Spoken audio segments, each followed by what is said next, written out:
If you've been on AI Twitter or AI YouTube this week, you've probably seen this tweet. Peter Steinberger, the man behind OpenClaw, says that he doesn't prompt anymore.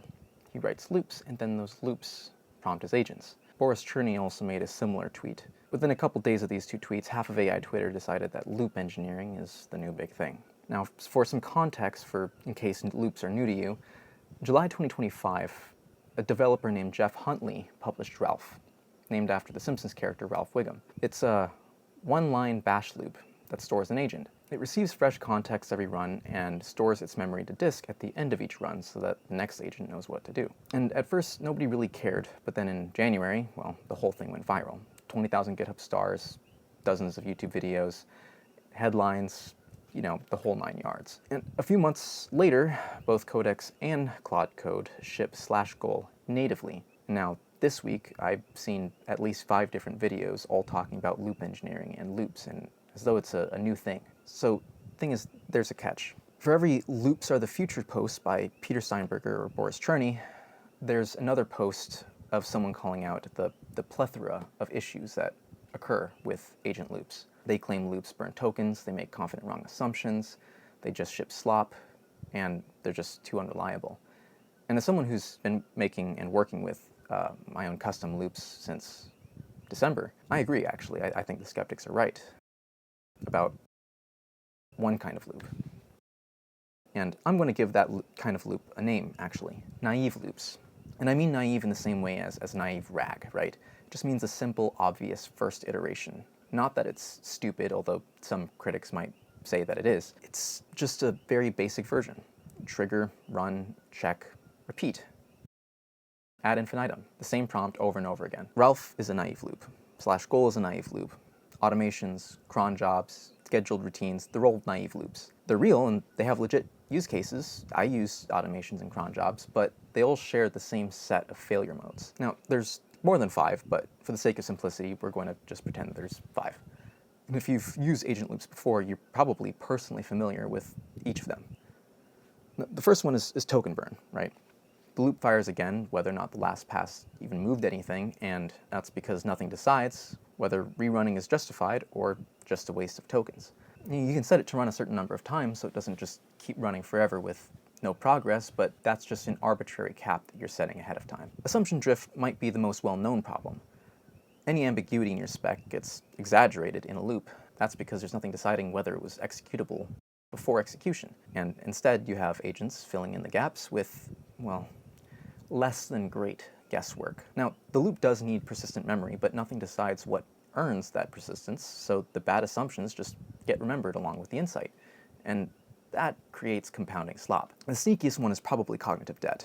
It ships, all checks are green, tests are passing, and you stopped understanding it 300 commits ago. And that's because there's no record of how completion occurred.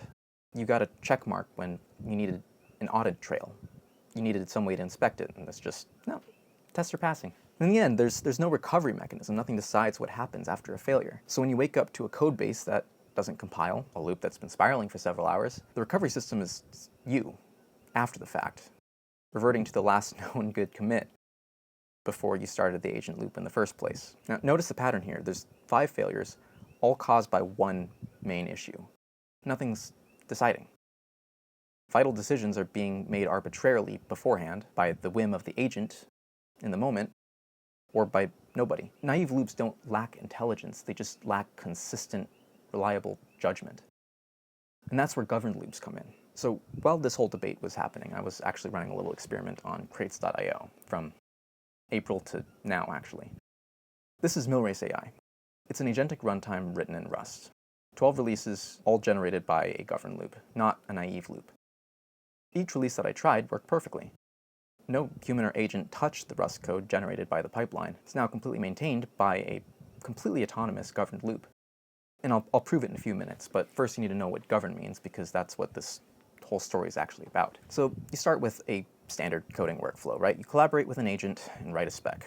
You tell the agent to implement it, you tell it to run a code review, it finds issues, you tell it to fix those issues, it fixes them, you tell it to run tests, and the test shows something's broken, and you tell it to patch what broke.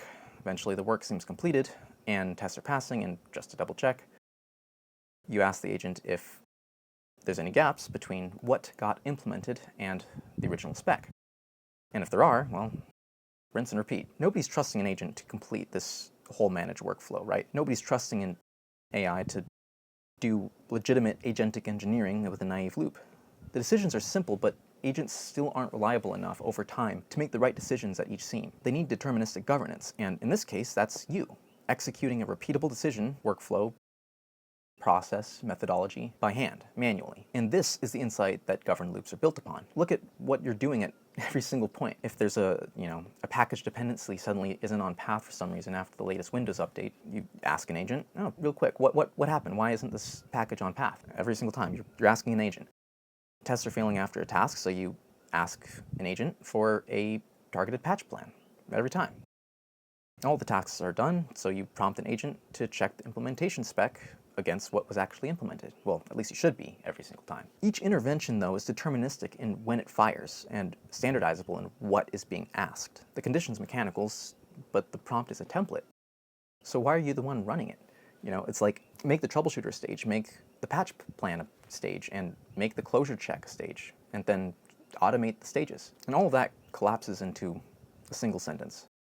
If you can draw the decision tree, you can govern the loop. And that's what Millrace is. There's one deterministic tick loop at the core.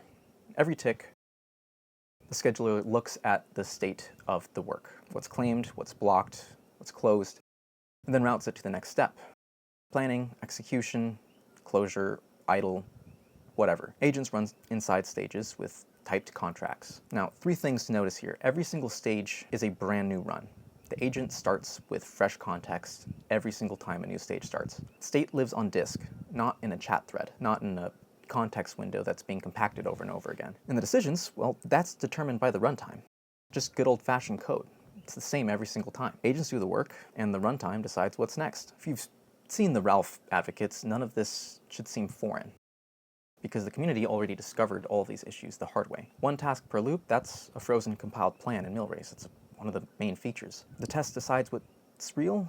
Well, in Millrace, again, that's another first-class feature. It's called a proof contract. Those rules that you put in the claude.md file after the agent makes a mistake, probably written in all caps. Well, in Millrace, it actually spawns a agent to update any relevant skills every single time a mistake happens, so that that mistake doesn't get repeated. The morning after rescue prompt, Millrace actually handles that too, with multiple types of recovery mechanisms depending on the specific type of problem that was encountered. It turns this entire patchwork of loop discipline into first-class behaviors inside a programmatic engine and makes it reliable. And here's the part of the story that most people don't talk about. When the labs shipped /goal, they shipped Ralph's persistence, but they didn't ship arguably the most important part. /goal runs one ever-growing thread that just continually compacts over time. The context just rots. Now, the original insight was the opposite. Wipe the agent every single pass and then keep the memory on disk. Millrace keeps that insight. It runs a new agent every single stage against durable state on disk in both machine and human-readable format. Nothing gets lost. And when every agent starts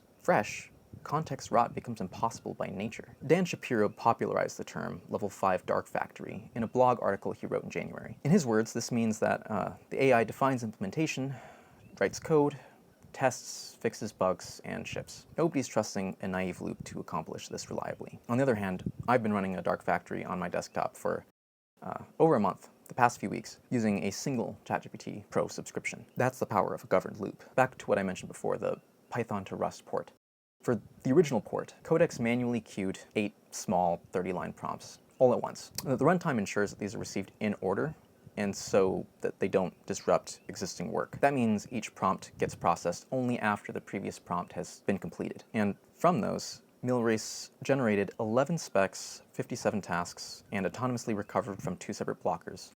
It's 28 hours of runtime and 727 million input tokens, but over 95% of that was actually cached. And for this first run, the preliminary setup, the initial prompts, the publishing, the documentation packaging, all of that was manual. But the generated code was 100% done by Millrace. When Millrace finally ended, the resulting code just worked.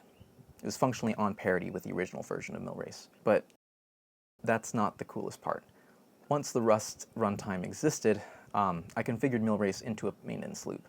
It now detects a new Python release, generates any parity work, and implements that work, writes tests for that work, and repairs any gaps that the first agent may have missed. Once all the work has been completed, the arbiter agent decides whether the completed work actually satisfies the original goal. If it doesn't, it creates a remediation spec that articulates all of the gaps and runs that remediation spec through Millrace again. But if it does satisfy the original spec, then a programmatic release gate runs the checks and publishes. And 11 releases were actually shipped that way. Half of them while I was asleep. Now I use the Rust runtime to actually dog food the original Python framework. Now there's two more interesting things to observe here. First, there's no non-functional deployments that have been released as far as I've checked. The arbiter has so far been sufficient to keep broken builds from shipping.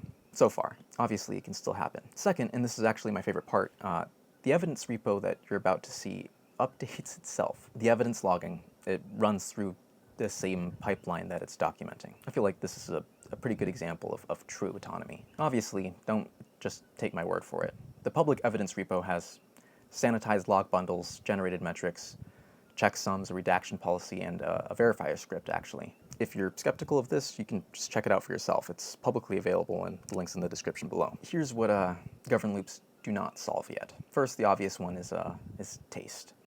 This is the README from the maintenance loop. It's just changelog slop.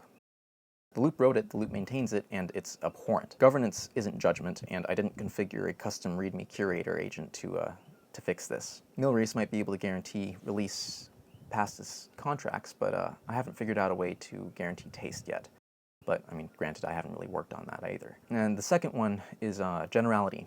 The Python to Rust loop proves potential, proves that autonomy can exist, but it doesn't prove that this level of governance generalizes to other workflows yet. The third thing it doesn't solve is cost. Millrace is pretty cost efficient considering it's a loop, but it doesn't mean that it's not expensive. The main reason that generalization hasn't been proven yet is because tokens are expensive and I'm broke. Running a wide variety of different projects and evaluation suites costs a lot of tokens, and I don't have the funds for that. I know I just said that generality isn't proven, but I'm going to backtrack on that a little bit. Right now, the engine doesn't know the type of work that's being done. None of the runtime's governance is Rust-specific or even code-specific. Only the configured workflow is code-specific. And so right now, the version 0.20 release line is decoupling the core kernel from the configuration data so that routing, scheduling, operations, etc.